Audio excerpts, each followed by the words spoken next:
Islam itu indah. Waktunya kita menjawab pertanyaan yang masuk di Instagramnya Islam itu indah. Yang pertama dari @moka collection. Assalamualaikum Ustadz. Saya mau tanya, apabila seorang suami rajin sholat bahkan ke masjid dan mengaji tetapi masih saja suka minum minuman beralkohol, itu bagaimana ibadahnya Ustadz? Si istri melarangnya tapi si suami malah marah. Akhirnya si istri cuma bisa mengingatkan. Itu gimana Ustadz? Si istrinya harus bagaimana? Mohon izin waktunya. Bismillahirrahmanirrahim. Kepada semua istri dimanapun berada, bersabarlah terhadap suami yang maaf, yang hidayahnya belum nyampe, yang mungkin akhlaknya belum baik.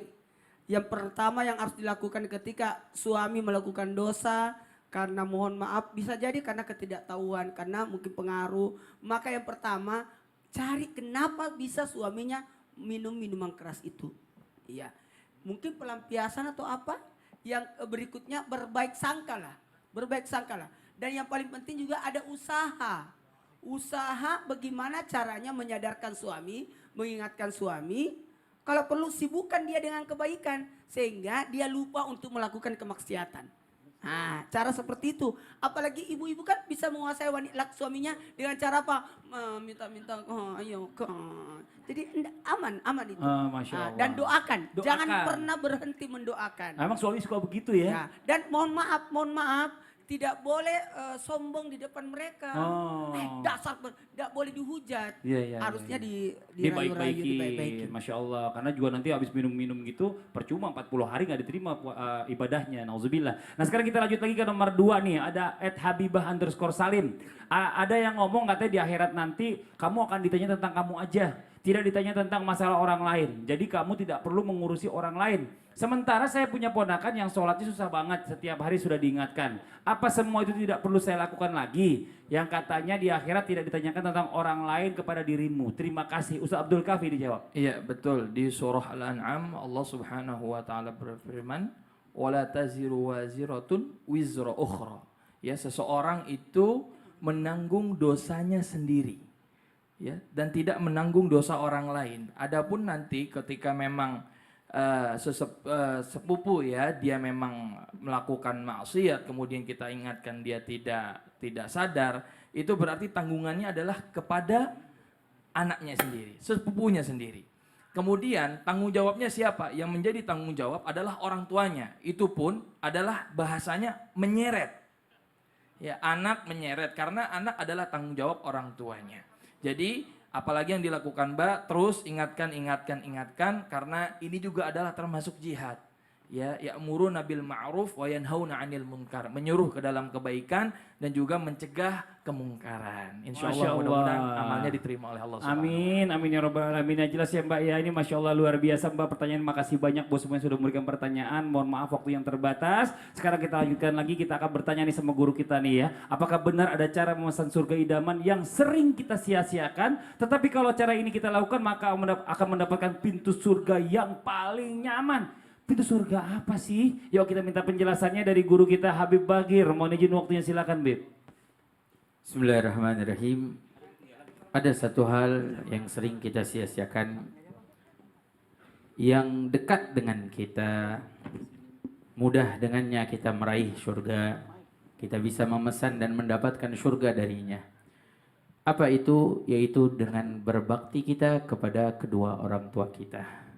Sebab kedua orang tua kita adalah surga yang Allah Subhanahu wa taala berikan sebelum surga akhirat. Surga di dunia sebelum di akhirat. Ketika kita berbakti kepadanya, patuh kepadanya, insya Allah akan menjadikan jalan dan pintu kita untuk masuk ke dalam surganya Allah. Dulu ada sahabat Nabi SAW yang bertanya kepada Nabi Muhammad SAW tentang kedua orang tuanya. Apa kata Rasulullah? Huma jannatuk wa huma naruk. Keduanya adalah surgamu dan keduanya bisa menjadi nerakamu, kata Rasulullah. Artinya setiap anak yang berbakti pada kedua orang tua, patuh pada orang tua, maka itu akan menjadi surga untuknya. Tapi jangan lupa, anak yang durhaka pada kedua orang tua bisa menjadi orang tua neraka untuknya. Artinya jalannya untuk ke nerakanya Allah Subhanahu wa taala, waliyadzubillah. Mudah-mudahan Allah jadikan kita anak-anak yang berbakti kepada kedua orang tua. Sering kita dengar dari hadis Nabi sallallahu alaihi wasallam, Nabi pernah mengatakan al-jannah tahta aqdamil ummahat. Surga itu ada di bawah telapak kaki ibu. Kalau saya boleh tanya, emang kaki ibu sebesar apa ada surganya? Ini dalam ungkapan Rasulullah yang indah. Seperti kurma itu berbuah, mendapati pohonnya ada, pelapahnya bisa dipakai dan lain sebagainya. Hanya berasal dari bijinya. Satu biji menumbuhkan semuanya. Seperti gambaran kaki orang tua bisa menjadikan surga untuk anaknya. Artinya apa?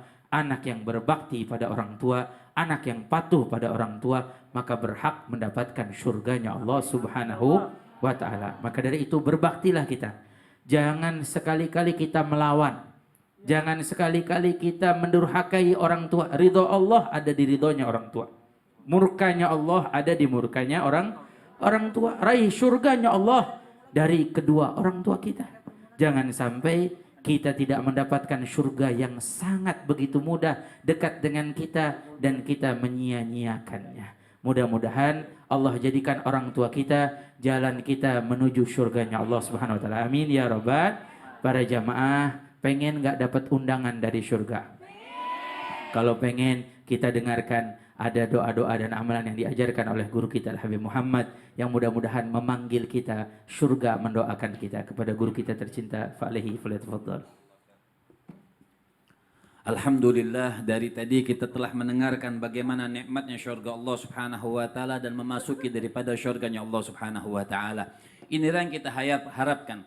Semua insan, semua manusia meninggal tentunya minta keridhaan Allah. Ketika kita mendapatkan keridhaan Allah Subhanahu wa taala, kita memasuki syurganya Allah Subhanahu wa taala. Teringat ada hadis daripada baginda Nabi besar Muhammad sallallahu alaihi wasallam mubarik alaihi wa ala alihi. Nabi mengatakan, wa man qala wa man sa'alallaha al jannata thalatha marrat wa qalatil jannah Allahumma adkhilhul jannah. Maka apabila seseorang, kata Nabi SAW, dia memanggil syurga 3 kali kepada Allah, artinya minta kepada Allah Subhanahu wa taala, sa'alallahal jannata thalatha marrat, dia minta syurga kepada Allah Subhanahu wa taala 3 kali, maka syurga pun akan mendoakan orang tersebut yang minta.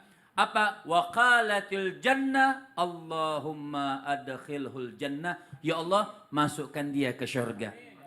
Begitupun sebaliknya, wa man istajara minan nari thalatha marrat wa qalatin nar Allahumma ajirhum minan nar. Begitupun sebaliknya, apabila orang pengen jauh, minta kepada Allah, ya Allah jauhkan aku dari neraka, ya Allah jauhkan aku dari neraka, wa qalatin nar, dan neraka pun mendoakan orang tersebut. Apa kata neraka? Allahumma ajirhu minan nar, ya Allah jauhkan dia dari api neraka.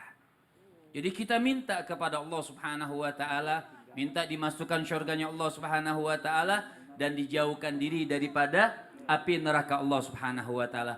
Ada doa, yang doa ini yang dikatakan Allahumma inna nas'alukal jannata wa na'udzubika min sakhatika wan nar. Ini doa yang dibaca. Kita baca bareng-bareng ibu-ibu. Bismillahirrahmanirrahim. Bismillahirrahmanirrahim. Allahumma inna nas'aluka al jannata wa na'udzubika min sakhatika wan nar. Ini doa kita baca kalau bisa setiap habis sholat fardu kita baca. Atau lagi berjalan atau lagi apa, sering kita minta, ya Allah aku minta kepada engkau syurgamu dan jauhkan aku daripada murka dan api nerakamu. Insya Allah sesering kali kita minta syurganya Allah Subhanahu wa ta'ala, Allah catatkan nama-nama kita ahlul jannah. Allah catatkan nama-nama kita ahli syurganya Allah Subhanahu wa ta'ala. Masya Allah, buat jamaah yang ada di rumah jangan lupa nih ya, saksikan HUT kemeriahan. Kemerdekaan. HUT DKI. Kemeriahan. HUT DKI ke 492 Kota Jakarta, wajah baru Jakarta, tanggal 22 Juni tahun 2019 dimeriahkan oleh wali. Besok malam dong. Iya, Pasha, Kotak, Siti Badriah, Astrid Tiar, Ivan Gunawan, Adul, Daus Paro. Wah, mungkin langsung aja nih langsung nonton Besok ya. malam di Bundaran AI Jakarta akan ditayangkan secara live di Trans TV jam 8 malam. Jam 20 waktu Indonesia bagian Barat. Akhirnya saya Fadli mohon undur diri. Mohon maaf atas segala kekurangan. Wabillahi taufiq wal hidayah. Wassalamualaikum warahmatullahi wabarakatuh.